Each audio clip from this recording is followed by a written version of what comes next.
الآن من دمشق الكاتب الصحفي أحمد الحاج علي.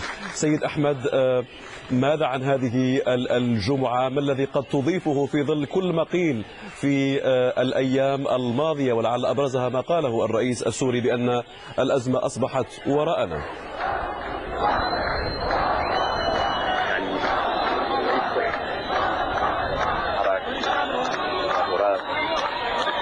الأزمة ساكنة، صحيح أن الأزمة وأنا بمعنى التخلص من تلك الحادثة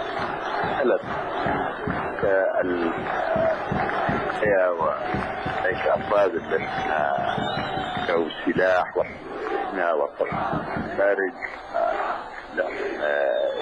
حالة جرمية، وهم يقول نعم هذه الآن توضح الأمور سهلة أو كادت هناك ربما يكون بعض المفترض بالاسم الآن. ولكن كيف تتوضح الأمور سيد أحمد وما زال هؤلاء يوصفون بأنهم أقلية ولا يمثل إلا نسبة قليلة من الشعب السوري؟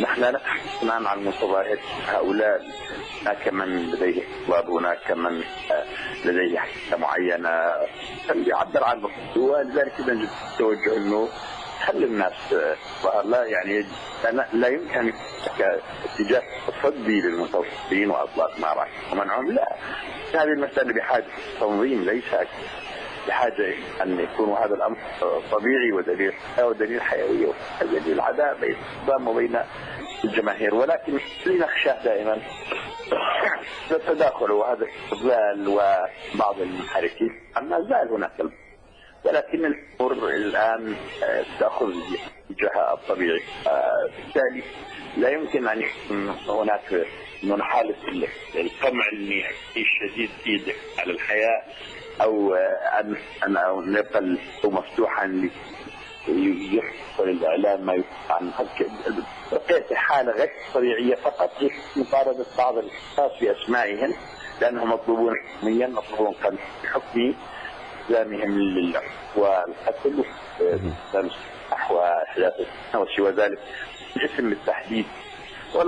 طيب سيد أحمد، السؤال المطروح اليوم، نحن نشاهد هذه الصور في هذه التظاهرات في أكثر من مكان في سوريا، أين المندسون؟ أين الجماعات المسلحة والتي جعلها النظام السوري ذريعة لدخول وتنفيذ عمليات في كل هذه المدن؟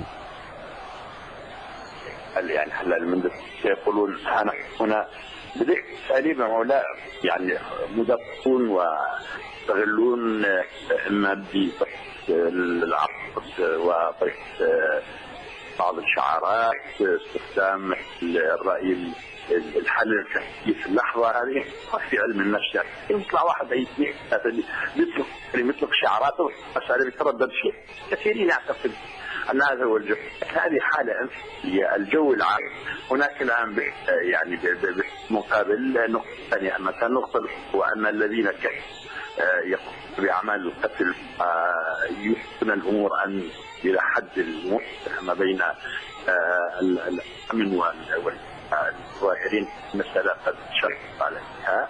النقطة الثانية أن حالة من الحيوية نعم موجود، يجب أن يكون هناك حذر من الجميع بأن لا تجيبوا لهذه الانفعالية يأتي المندسون وهم موجودون فعلا وسيتم معقول على سيتكسب جزء، لكن يجب أن نميز بين الحالة العامة الناس الذين يتظاهرون. شكرا لك سيد أحمد الحاج علي الكاتب الصحفي، كنت معنا من دمشق.